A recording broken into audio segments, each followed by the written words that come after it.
vais acheter un grand ciseau qui est assez très petit à la fois.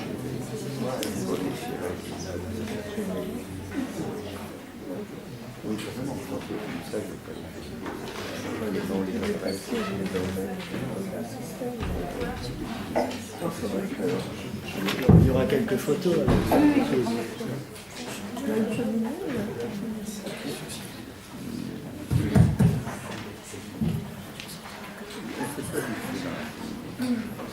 c'est du feu, mais dans des... Oui, comme ça, Coran ou dans le piège. C'est dans le verset féminin. T'as brûlé du papier? Oui, c'est ça. Ouais.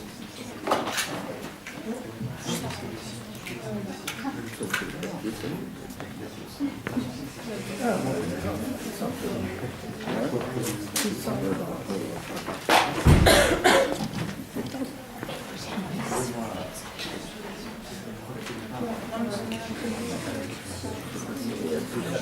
Il y a ça aussi qui c'est sur la table.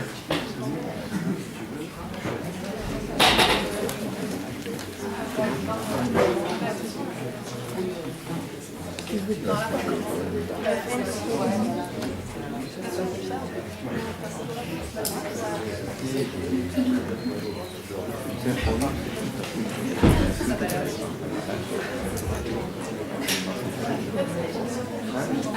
y a des choses, Comment? les carnets là. Je n'ai pas entendu ce qui parle d'anglais. Oui, mais pour nous, c'est un peu Pas de soucis, il n'y a pas de soucis. 20 minutes pour l'enfant, 20 minutes pour l'enfer et ah non, ça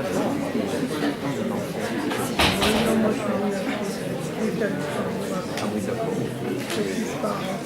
Allez, c'est là. Bonjour à tous. Déjà, je prends la parole ce soir au nom du syndicat solidaire étudiant de Sciences Po. J'introduirai ce débat ce soir en présentant rapidement ce qu'est la semaine contre l'apartheid israélien et en précisant pourquoi, en tant que syndicaliste, il nous a paru important de co-organiser cette réunion publique. Alors déjà, la semaine contre l'apartheid israélien est une semaine internationale d'événements qui se tiennent dans des villes et des facs partout dans le monde. Le but étant à la fois, d'une part, un but éducatif sur la nature de l'État d'Israël comme système d'apartheid, et de construction de la campagne de boycott des investissements et sanctions qui sera présentée par Jean-Yves ce soir. Cette année, c'est la 10e année consécutive de la semaine contre l'apartheid israélien. Nous nous réjouissons de vous voir aussi nombreux et nombreuses, d'autant plus que chaque année en France, des événements proposés et organisés dans le cadre de cette semaine militante sont censurés, voire interdits. Donc on peut citer notamment l'Université Montpellier 3 en 2010 et en 2013, le débat avec Stéphane Hessel à l'ENS en 2011, les colloques à Paris 8, à l'EHESS ou encore à l'EPI de Lyon en 2012. Et il y en a d'autres. Il est donc très important pour nous, pour la liberté d'expression, de pouvoir nous retrouver ce soir à ce débat. D'autant plus qu'il faut dire que obtenir une salle ce soir ne s'est pas fait sans mal, mais nous sommes là et nous vous remercions de vous être déplacés. Que l'association France-Palestine Solidarité organise cette conférence n'étonne personne, je pense. En revanche, il est peut-être moins évident que Solidaire, en tant que syndicat, participe à ce genre d'événement et il est sans doute nécessaire, avant de commencer, de clarifier notre position. Nous appartenons à une union syndicale solidaire, qui a commencé il y a une dizaine d'années un important travail sur la question de la Palestine, dans une logique qui se veut à la fois syndicaliste et anticoloniale. Cela se traduit concrètement par diverses choses. La première, l'entretien de relations avec des syndicalistes palestiniens indépendants, notamment avec l'accueil de syndicalistes palestiniens lors de certains congrès de Solidaire, notamment celui de 2008, par la formation d'un groupe de travail Palestine au sein de l'Union syndicale, par l'adoption d'une motion de solidarité lors du 4e congrès de Solidaire, et par des voyages, entre guillemets, plus ou moins réguliers en Palestine. Cela se traduit également par notre présence parmi les signataires de la campagne boycott des investissements sanctions, que Jean-Guy présentera encore une fois, et à ma connaissance, seuls 3 syndicats français sont signataires, à savoir la CNT, la Confédération Paysanne et Solidaire. Le point de départ de ce travail, C'est une mission intersyndicale et internationaliste de 52 personnes, initiée par la campagne civile internationale pour la protection du peuple palestinien, qui s'était rendue en Cisjordanie en printemps 2004, à l'invitation du Centre pour les droits des travailleurs et la démocratie. Ont participé à cette mission syndicale une quinzaine de militants de Solidaires, dont des militantes à l'époque de Sud, en fait, parce qu'il y a une faction, qui ont pu rencontrer dans toutes les grandes villes des militants d'organisations syndicales, d'associations, d'ONG, œuvrant dans la société civile palestinienne. En échange, à l'automne suivant, une délégation syndicale de 10 palestiniennes, hommes et femmes, représentant divers secteurs professionnels, a été invitée dans plusieurs villes de France à rencontrer des syndicalistes solidaires, CGT, CNT et des militants associatifs. Depuis, ce travail se poursuit. Cet engagement est la conclusion que nous tirons d'une analyse de la question palestinienne, qui est rapidement la suivante, mais les intervenants en diront plus, à savoir que nous pensons que les ressorts du colonialisme sont nombreux. Ils impliquent évidemment une domination raciale, mais ils passent également par des discours de genre, sexualité. Je cite à titre d'exemple ce qu'on appelle le pinkwashing, c'est-à-dire la mise en scène d'un progressisme sexuel national israélien qu'on oppose à une stigmatisation d'un supposé archaïsme palestinien, musulman, sur les questions de genre et de sexualité, pour n'en citer qu'une. Nous pensons, et c'est là que nous situons la spécificité de notre action syndicale, que le régime colonial repose également sur une précarisation, voire une destruction des conditions d'études et une exploitation générale du travail. Nous pensons que l'action syndicale internationaliste est une des réponses nécessaires au colonialisme israélien, dans la mesure où ce régime repose structurellement sur une discrimination des Palestiniennes vivant dans les frontières de l'actuel Israël, notamment dans les faits dans l'accès à l'emploi ou aux ressources syndicales, mais aussi dans le mode de colonisation déployé depuis 1967. Après 1967, Israël s'est mis à embaucher de la main-d'œuvre palestinienne et a contribué à précariser des populations déjà pauvres. Nous évoquons ici la question de la confiscation des terres et des résidences par les autorités israéliennes, liée à la question du surendettement systémique organisé. Après les accords d'Oslo, Israël a commencé à créer des zones industrielles dans les colonies. Aujourd'hui, ce sont 30 000 ouvriers palestiniens qui travaillent dans les colonies. Ces ouvriers sont évidemment mal payés, à raison de 1 ou 2 euros de l'heure, quand on sait que le salaire minimum en Israël est de 4 euros par heure. Et la plupart des usines dans ces colonies ne répondent pas aux normes sanitaires et environnementales et met en danger les travailleurs. 20 000 autres Palestiniens travaillent comme ouvriers agricoles dans la vallée du Jourdain, entre autres dans les palmeraies, et ce dans des conditions déplorables. En termes législatifs, aucun droit ne régit le travail des Palestiniennes en Cisjordanie, qu'on compare de plus en plus souvent aux sweatshops d'Extrême-Orient. C'est des ateliers de misère dans lesquels les employés sont exploités sans salaire minimum, sans âge minimum et sans maximum horaire. En comparaison, il est bon de rappeler que partout les Israéliens bénéficient d'un même droit du travail, y compris d'un salaire minimum. Voilà quelques-unes des raisons qui ont poussé Solidaires à considérer qu'une action syndicale internationaliste était nécessaire et urgente, mais nos intervenants le détailleront sans doute mieux que nous. Et je laisse la parole à la FPS qui présentera les intervenants. Je vous remercie.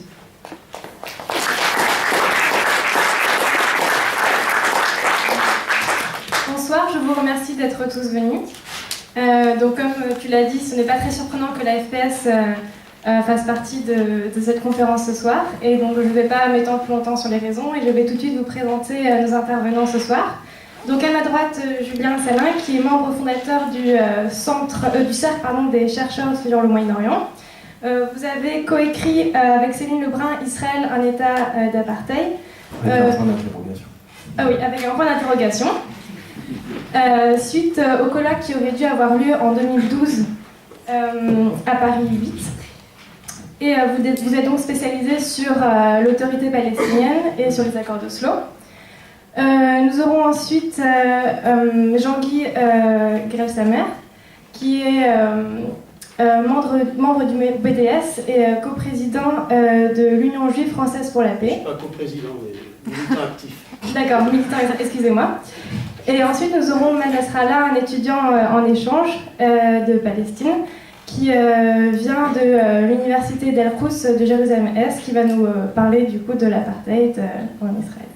Je vous remercie. Et avant cela, je tiens à vous dire aussi, je vous invite demain à 18h30 à aller voir le documentaire 5 caméras brisées à Paris 8. Je vous remercie et bonne conférence. Merci.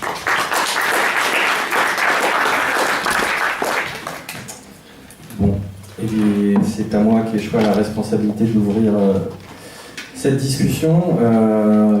Donc je remercie les organisateurs, les organisatrices, visiblement, pour l'invitation. Et je voudrais commencer par dire une chose, c'est que je suis content de parler de cette question ici, à Sciences Po Paris. Non seulement puisque je suis moi-même jeune, de moins en moins, mais jeune docteur en sciences politiques, mais aussi parce que c'est un lieu symbolique du savoir, de la culture, etc. Chacun apprécie si c'est un peu too much ou non cette réputation, mais de fait elle existe. Et je trouve que c'est bien qu'on puisse discuter de la question de l'hypothèse d'une situation d'apartheid en Israël ici à Sciences Po Paris. Pourquoi je dis ça? Parce qu'effectivement, comme ça a été rappelé, un certain nombre d'événements de ce type ont subi des interdictions ou des tentatives d'interdiction. La dernière datant de la semaine dernière, puisque je me suis exprimé à Paris 8 dans le cadre aussi de l'Israël Apartheid Week, et une officine qui organise ce soir un dîner. Le CRIF avait demandé solennellement à la présidence de Paris 8 d'interdire cette conférence en expliquant qu'il y avait des risques d'incitation à la haine. Et pour vous donner une idée du niveau du débat, il y avait 2 noms propres dans le communiqué du CRIF qui étaient le mien et celui de Dieudonné. Vous voyez les raccourcis, quand on y va, on y va. C'est pas juste pour mettre en scène la chose que je dis ça, mais sachez qu'on a échappé à quelque chose en France, qui est tout simplement l'interdiction légale de qualifier l'État d'Israël d'État d'apartheid, c'est-à-dire la pénalisation de la qualification de l'État d'Israël comme État d'apartheid. Ça remonte à il y a quelques années, le président Chirac avait commandé un rapport à Jean-Christophe Rufin, qui est resté comme le rapport Rufin, et qui était un rapport sur la lutte contre le racisme et l'antisémitisme. Et une des préconisations du rapport Rufin était rien moins que, je cite, punir ceux qui porteraient sans fondement à l'encontre de groupes, d'institutions ou d'États des accusations de racisme et utiliseraient à leur propos des comparaisons injustifiées avec l'apartheid. Donc punir légalement des gens qui utiliseraient des comparaisons injustifiées avec l'apartheid pour d'autres États. Comprenez bien que dans un rapport sur la lutte contre le racisme et l'antisémitisme, c'était d'un État bien particulier dont on parlait. Par ailleurs, il n'y a pas 40 États dans le monde autour desquels se pose la question de savoir si oui ou non on peut parler d'apartheid. Parce que contrairement à ce qu'on voudrait nous faire croire, la discussion autour de la situation d'apartheid en Israël n'est pas une discussion de groupuscules minoritaires, ultra-gauchistes ou antisionistes, mais en réalité une discussion qui se développe à l'échelle internationale depuis de longues années. Et la France a été assez longtemps imperméable à cette discussion, et il y a un gros décalage. Quand je dis ça se développe à l'échelle internationale, il faut bien comprendre que par exemple, quelqu'un comme le dangereux gauchiste Jimmy Carter, ancien président des États-Unis, écrivait il y a 10 ans un livre dont le titre était « La paix, pas l'apartheid », à propos de la situation dans les territoires palestiniens. Il faut comprendre qu'un certain nombre de rapports des Nations Unies font état de situations assimilables à de l'apartheid en évoquant la politique israélienne. Et plus intéressant encore, en Israël, même, la question est discutée. Et le 23 octobre 2012, dans le quotidien israélien Haaretz, a été publié un sondage commandé à un institut de sondage israélien. Un sondage où il y avait toute une série de questions sur les discriminations, etc., le racisme ou pas en Israël. Et parmi les questions qui étaient posées à la population juive israélienne exclusivement, il y avait la question: pensez-vous qu'il y a de l'apartheid en Israël? Voilà. Pensez-vous qu'il y a de l'apartheid en Israël? C'est-à-dire que la question est posée par un institut de sondage israélien en Israël pour publication des résultats dans un journal israélien. Donc expliquer qu'il est dangereux, raciste, etc., de discuter de ça, c'est juste une plaisanterie. Parce qu'en Israël même, on en parle. on en discute, et donc il n'y a aucune raison, étant donné qu'en Israël même la discussion a lieu, qu'on ne puisse pas l'avoir, évidemment, en France. Et je précise que la réponse à la question, à ce sondage, était que 58% des juifs israéliens sondés répondaient « oui, il y a de l'apartheid en Israël ». 58%.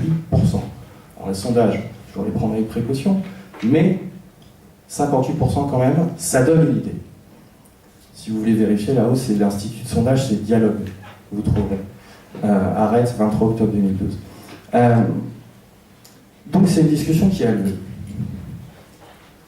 Et pourquoi elle a lieu? Eh bien tout simplement parce que la question se pose. Et je vais repartir d'un tract qui m'a été distribué à l'entrée, dont le titre est « Israël en apartheid » avec 3 points d'interrogation, un état d'apartheid avec 3 points d'interrogation. Donc c'est le même titre que le bouquin qu'on a fait, sauf que nous il n'y avait qu'un seul point d'interrogation, et qui commence par, en gros, dire le parallèle entre Israël et l'Afrique du Sud et l'apartheid d'Afrique du Sud est faux. Et moi j'ai envie de vous dire, et alors? L'apartheid, ce n'est pas l'Afrique du Sud des années 1948 à 1991. L'apartheid, c'est une notion juridique en droit international qui a été qualifiée dans le cadre d'une résolution des Nations Unies de 1973, la Convention pour l'élimination de la répression du crime d'apartheid, et dans le statut de Rome de la Cour pénale internationale adopté en 1998. C'est-à-dire qu'à partir du cas sud-africain a été élaborée une notion juridique.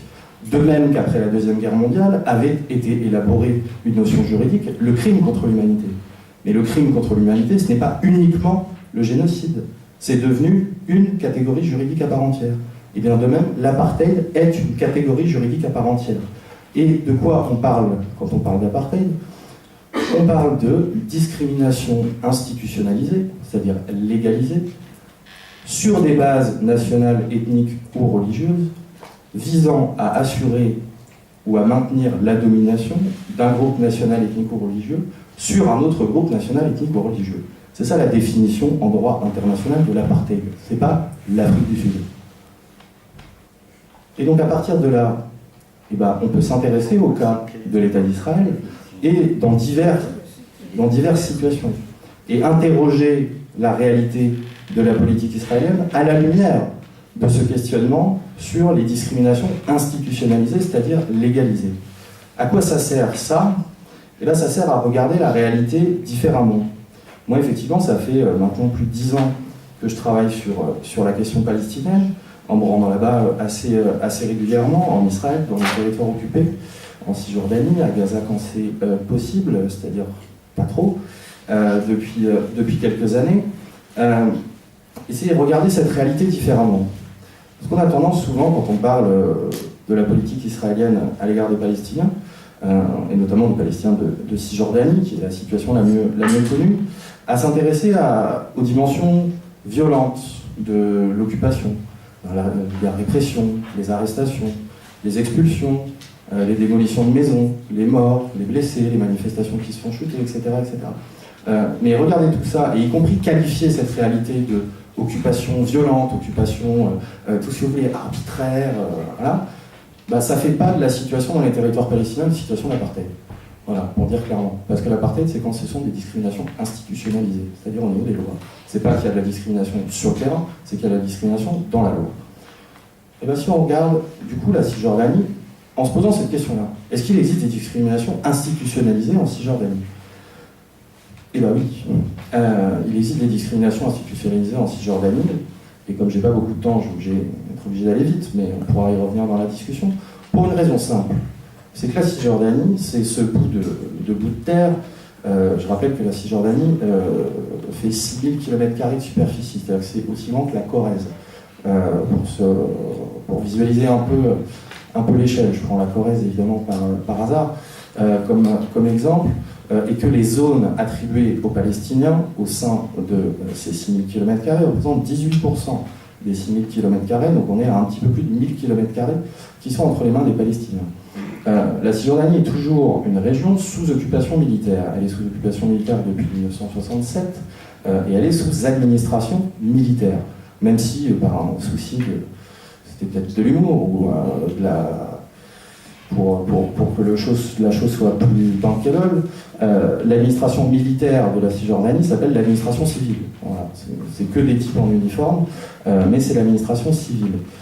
Et l'administration civile, donc, mais militaire, régit la Cisjordanie depuis 1967 au moyen d'ordres militaires.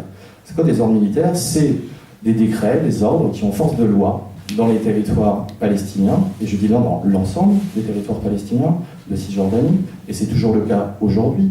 Pour vous donner une idée, entre 1967 et 1993, donc les accords d'Oslo, c'est à peu près 2500 ordres militaires qui ont été émis pour la Cisjordanie et la bande de Gaza.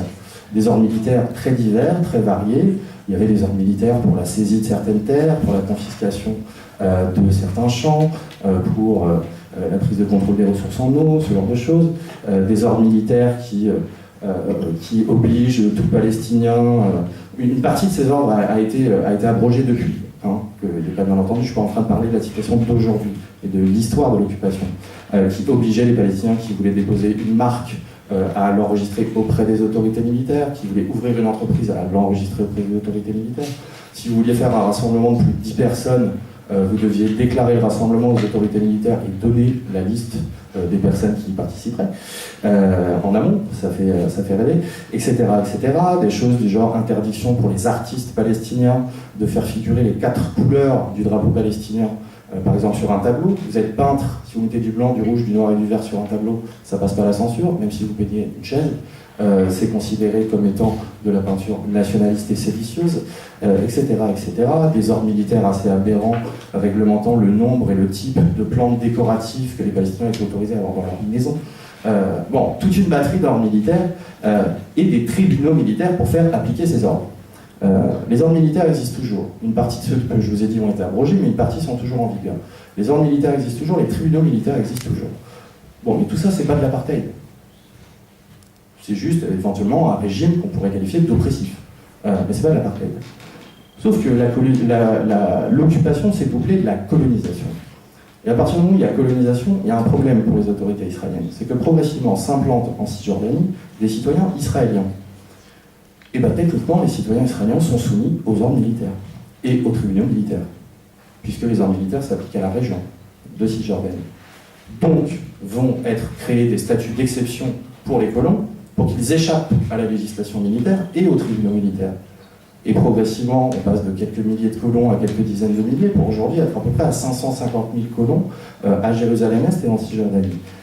Ces colons ne sont pas sujets à la législation militaire, bien qu'ils vivent sur le même territoire, et je dis bien le même territoire, que les Palestiniens.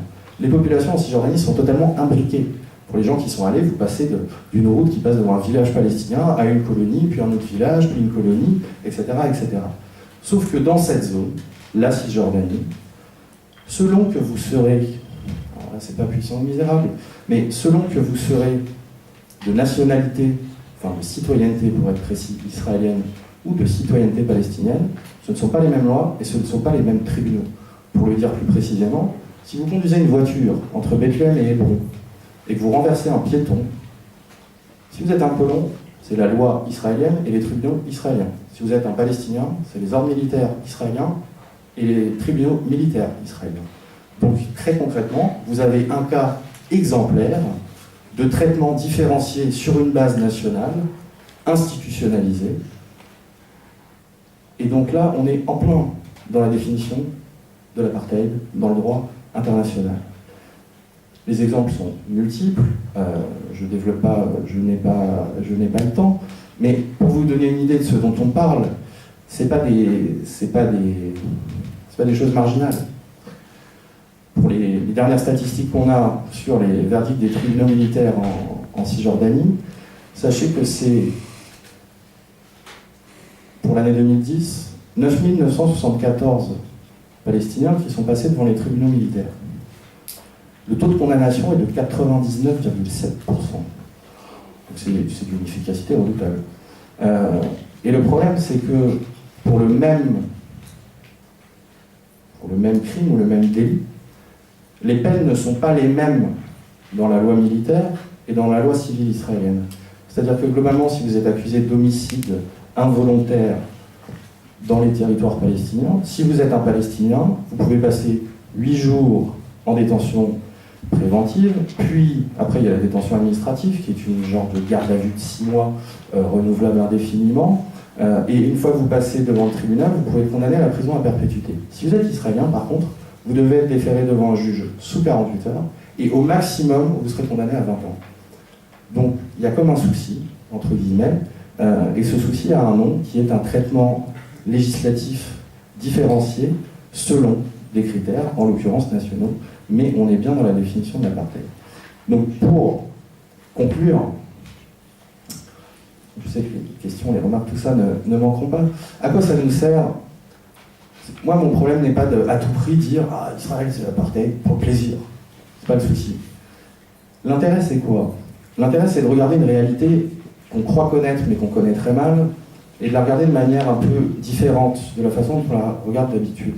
On a tendance à considérer que Israël et les Palestiniens, en gros, on aurait deux peuples un peu face à face, qui se battraient pour des histoires de frontières, et savoir où la frontière irait passer, etc. Et que bon, il faudrait qu'ils s'assoient autour d'une table, qu'ils discutent, et qu'ils se mettent d'accord. Sauf que le souci, c'est que cette situation ne correspond pas à la réalité. La réalité d'Israël et des territoires palestiniens, c'est qu'il existe une structure politico-administrative qui domine et qui administre de fait l'ensemble de cette région, Israël et les territoires palestiniens, puisque les ordres militaires ont une supériorité en termes de normes juridiques sur la législation palestinienne elle-même. Donc les Palestiniens, ils ont peut-être des zones un peu libérées, un parlement qui peut voter des lois, sauf que si l'administration militaire le décide, ils peuvent aller contre les lois palestiniennes elles-mêmes et arrêter des gens, y compris s'ils ont été innocentés par la justice palestinienne. Donc vous avez un pouvoir politico-administratif qui traite de manière différenciée les populations en fonction de leur origine nationale, ethnique ou religieuse. Et je vous ai parlé des territoires palestiniens, mais sachez par exemple qu'en ce qui concerne l'État d'Israël lui-même, et je terminerai avec ça, le dernier rapport du département d'État, le ministre des Affaires étrangères des États-Unis, qui sont, comme chacun sait, de dangereux antisionistes. Le dernier rapport sur les droits de l'homme en Israël et dans les territoires palestiniens du département d'État américain évoque la discrimination institutionnelle, juridique et sociale systématique contre les citoyens palestiniens résidant en Israël. Discrimination institutionnelle, juridique et sociale systématique. Ce sont les termes du département d'État américain. Donc, quand on dit Israël a un état d'apartheid avec un point d'interrogation, et quand on se contente de balayer ça en disant ça n'a aucun intérêt de se poser la question, c'est faux. La réalité est beaucoup plus complexe, de plus en plus de gens s'en rendent compte, et il s'avère que ça revêt une pertinence toute particulière, parce que ça permet de comprendre une réalité qu'on a du mal à comprendre, et surtout ça permet de comprendre quels sont les réels rapports de force en jeu, et de ne pas se tromper ni d'adversaire, ni de moyen de s'opposer à cette situation manifestement injuste.